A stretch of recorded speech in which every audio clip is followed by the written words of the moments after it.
Modal verbs: can, could, may, might. Let's start with formulation. All modal verbs have the following features in common. They're always followed by the infinitive without to. They're the same for all the pronouns. They do not need auxiliaries. They take direct negative and question forms. And finally, they never combine with another modal verb. Let's look at some common mistakes. A very common mistake is using an infinitive with to after a modal. Remember that modals take the infinitive without to. I can sing. Or she could run fast. Second common mistake is conjugating for he, she, and it, adding s to your verb. Remember that modals are the same for all pronouns. So it's she can swim. It might rain. Right, the third category of mistakes is using an auxiliary with the modal verb. Modal verbs take direct questions and negative forms. So the correct question is, can you do this? The correct negative is, he may not like it. And finally, as I just said, modal verbs do not combine with each other. So for this sentence, you can just keep the modal verb can, she can come tomorrow, or use a synonym for can and keep will. She will be able to come tomorrow. Right then, let's look at the usage of each of these modal verbs, starting with can. The first usage is to express an ability or lack of ability in the present or future. For example, I can see you at 3 p.m. tomorrow. Can you manage that? Or, they cannot dance. Or they can't dance. The second usage of can is giving or not giving permission. For example, you can use my office. Or, you cannot smoke here. You can't smoke here. You will see later that in order to ask for permission, we use the modal may. Moving on to could. The first usage is again ability or lack of ability, but in the past. For example, I could read without glasses last year. I could not sleep last night. I couldn't sleep last night. Right, the second common usage of could is for making a request. In this case, it's always in the question form. For example, could you repeat that, please? Could we have a break, please? And the third usage of could is making a suggestion. In this case, could is only used in the affirmative. What do you suggest we have for dinner? We could have fish. Right. Moving on to may now. As I've just mentioned, we use may to ask for permission. For example, May I use your pen? May we have a look?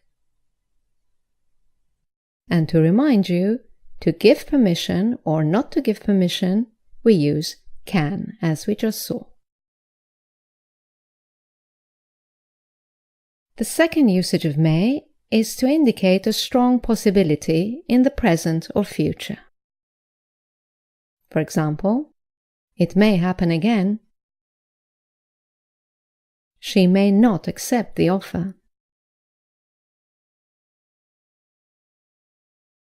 And finally, let's look at might. Might is also used to express a possibility in the present or future, and it's slightly weaker than may. So we can also say, it might happen again. We can also use could, but may and might are more common for possibilities. She might not accept the offer. We do not use could in the negative for a possibility. And finally, the second usage of might is a possibility in the past. In this case, it's followed by have done. He might have missed his train. Once again, you can also use could. He could have missed his train, but not in the negative. I might not have managed to convince her. Just a little note on possibilities. May can also be used to show a possibility in the past, but it is less common than might and could. So you could hear he might have missed his train, he could have missed his train, or he may have missed his train. However, you must avoid using may in a third conditional sentence. So in this sentence, if I had studied more, you can only say, I would have passed my test, I might have passed my test, or I could have passed my test. Avoid using may. And one more thing. We tend to overuse the modal verb can. In very informal contexts, we tend to use can instead of the appropriate modal verb. Although this is acceptable, it's always best to use the correct modal verb in formal situations and particularly in exams. Let's look at some examples. For a request, in an informal situation, you might hear, can you open the door? However, the correct modal is could. Could you open the door? Asking for permission. Once again, in an informal, friendly context, you may hear, can I use the phone? But the correct modal here is may.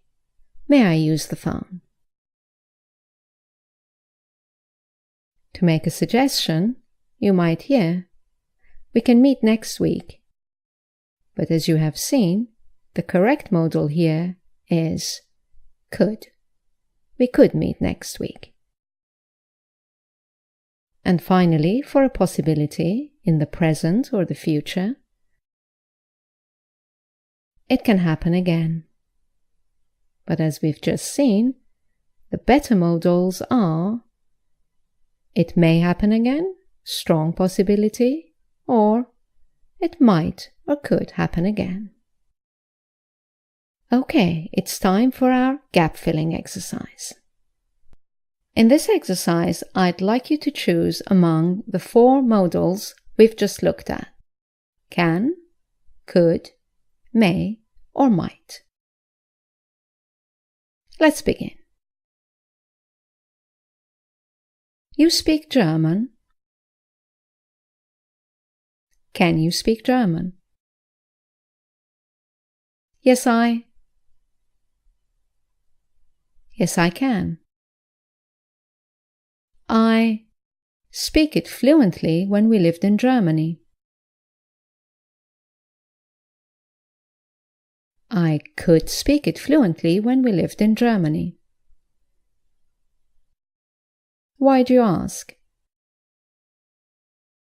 I need this letter translated into German. Do you think you do it? Do you think you can do it? Let me see. Yes, I be able to. I might be able to. It take a little time though. It could take a little time though. And of course, I need a dictionary too. I may need a dictionary too. I borrow yours? May I borrow yours? Of course. Oh, wait, my sister have taken it. My sister might have taken it.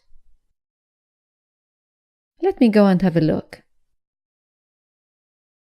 No, it's here. You borrow it. You can borrow it. Oh, yes, your sister's a German teacher. You have asked her.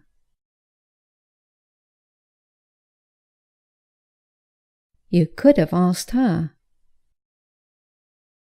She's on holiday at the moment, and this, wait.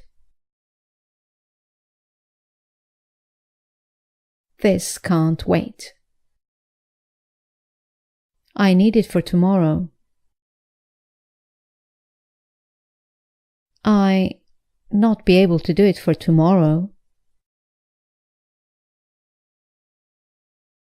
I might not be able to do it for tomorrow.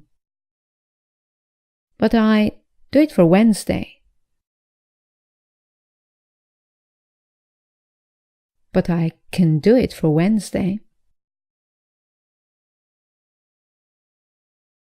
Wonderful. You email it to me when you have finished?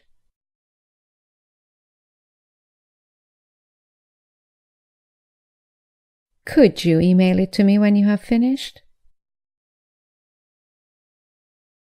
Sure.